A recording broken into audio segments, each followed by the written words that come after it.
Hello and welcome to Morris Park. Today I have a couple of things that are kind of controversial. When I say that, I say some people like them, some people hate them. This kind of touches on two things that a lot of people don't really care for. One is grafting. And as you see, I have a few grafted plants here. The other is this. The moon cactus. A lot of people don't like these things. They look cheap, or they come on these little cheap grafts and so forth. They're produced millions a year. I'd say millions of these things go out worldwide. There's just so many of them, and they're so easy to create and sell off, and they're a big money maker. Now, as far as the plant itself, I'm sure everybody out there is going, "Oh my God, not this." But no, let me explain this. If you look at this plant, it has all kinds of colors in it. Look at all the color within that. It almost looks like blooms without being blooms. There's actually a secret to these cactus that makes them not so cheap, hard to keep, and so forth, and making them so throwaway. I would say 90% of these things die within the first 2 years.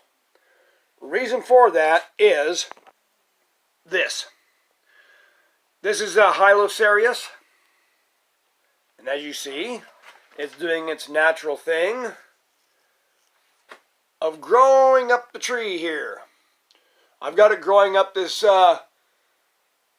cedar log here that I've got upright in here to hang a lot of my stuff on, orchids and such. And that is a natural habit of this plant. Unfortunately, this plant is used so commonly for these little moon cactus grafts. And basically, folks, are destined to die. This one here, this particular Hylocereus, was the bottom of this. What I did when I bought this, I knew what I was going to do to it. Because I've had many of these things in the past, and like I say, about 2 years, they're done. They're a cheap little novelty. And that's basically what they become. And that's why a lot of people, I think, don't like them. And plus, they're grafted. But the thing about grafting is, grafting actually helps with things that can't grow very well on their own roots. And as for these little gymnoclyciums, they cannot grow on their own roots. They will never have their own roots because they have no chlorophyll. And they need that green stalk to keep alive. Now, you've probably noticed out there some of the variegated gymnoclyciums and so forth.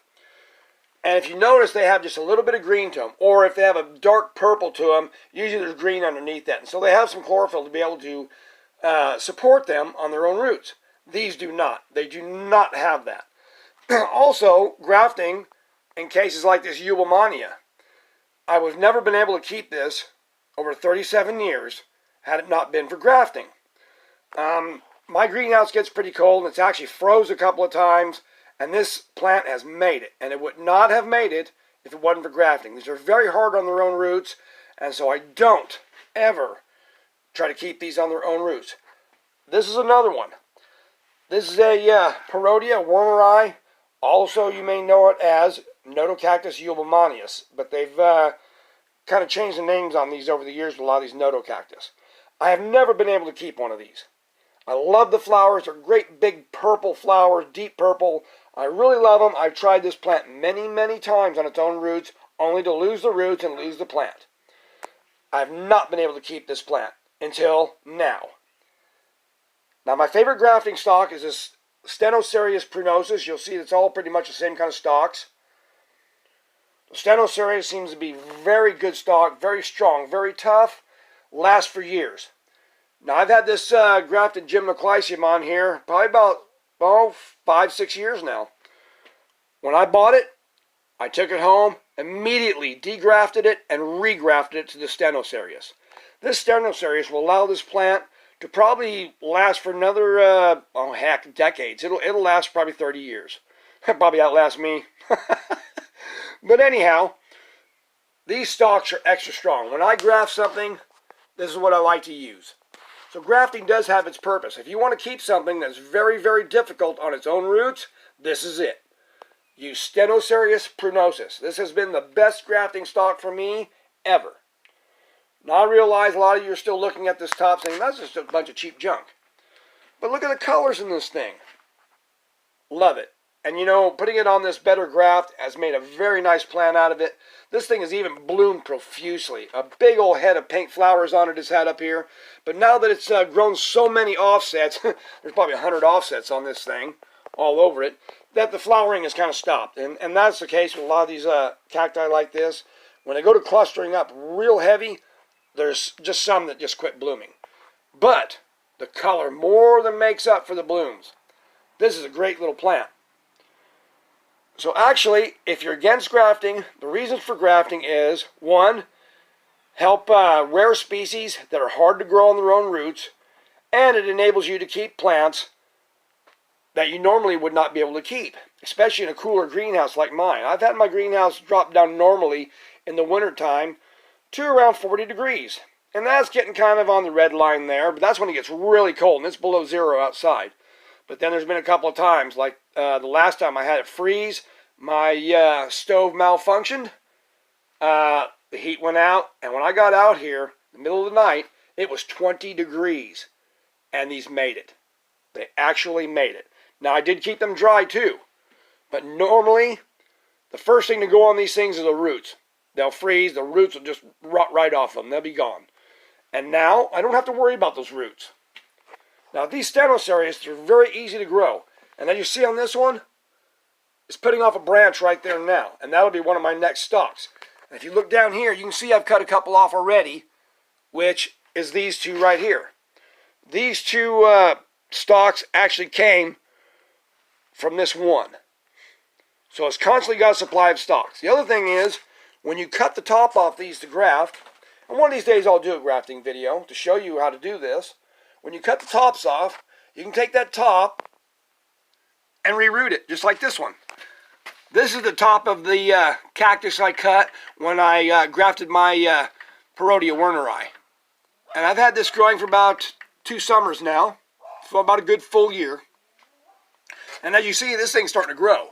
And it was actually only part of that. And what's funny about this, you can see it kind of lifting off the soil. The roots have actually pushed it off the soil. But it's in there tight, see? It's well rooted. And I'll get another one out of that. So that's another future grafting stock for me. Now, have I ever let this Stenocereus grow up? Well, I could, but they become a very large plant. And my main value with this Stenocereus is basically grafting stock. So anyway, that's what I mainly use. Now, the Eublemania that's behind here, this Eublemania has had 3 grafting stalks. When I bought it, it was about the size of a golf ball. And as you can see, this is a large plant now. Very healthy, very large. It blooms in the wintertime. Little yellow, tiny little yellow flowers up here.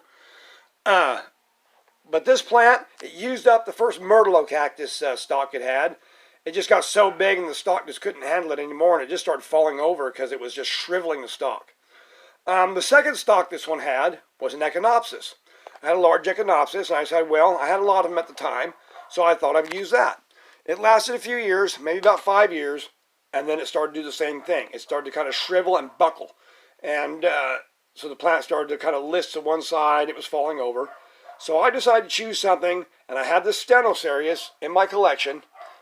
And it was already a very tough, hardy plant, and I knew it wasn't going to wilt over. So I decided to try it. And that, from that time on, this has been my grafting stock, is this Stenocereus. Stenocereus prunosus. It'll grow large like a lot of your other ceri into a tree-sized plant. But I like it great for grafting stock. It's a big, fat stalk. As you can see, it's big and fat and round. It doesn't have really winged angles that come out like a lot of cereus do. So it makes a big, thick, fat, round stalk. And really, before I grafted this, this was not that fat.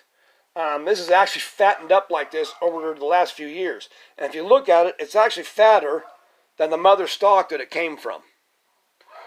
Of course, there's some of you out there saying, oh, I just hate grafted plants. They look just hideous. Well, the thing is like that. A lot of this isn't for the hideous part. that I'm looking for. I want to support the plant that's on top. And if I need something to support that plant, and I think this plant is a beautiful plant, I really don't care what that stalk looks like with it. And if you look like this one, look at this one, you can't even hardly see the cuts anymore. I mean, it's just growing right on over it. And in time, a lot of these plants will. They just grow over the stalk. Myself, I'm not adverse to this. I've done grafting for many years. I know its purpose. And actually, I think this is quite the beautiful plant. It almost looks like a cactus with a head full of flowers, with the color and all.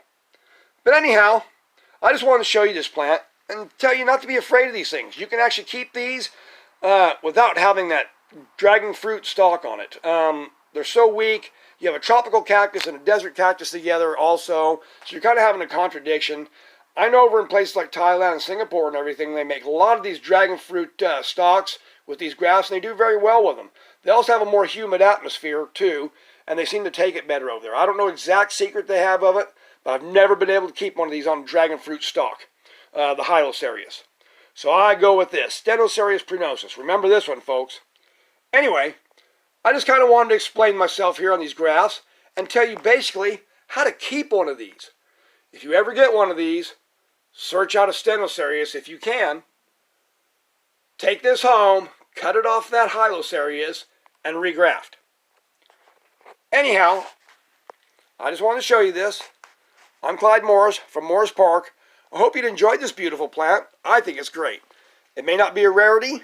It may not be hard to find.